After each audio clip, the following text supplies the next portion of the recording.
ఇదిగోండి 2 సైడ్స్ ఇలా మంచిగా కాల్చుకొని నెయ్యి వేసుకోవాలి.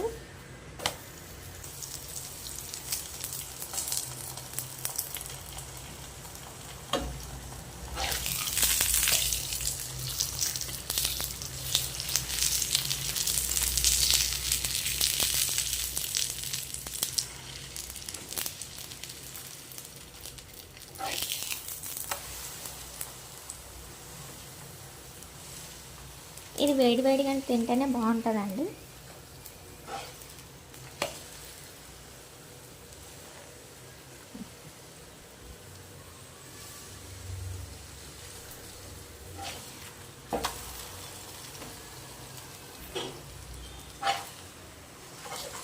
ఇదిగోండి బాగా అయితే కాలిపోయింది.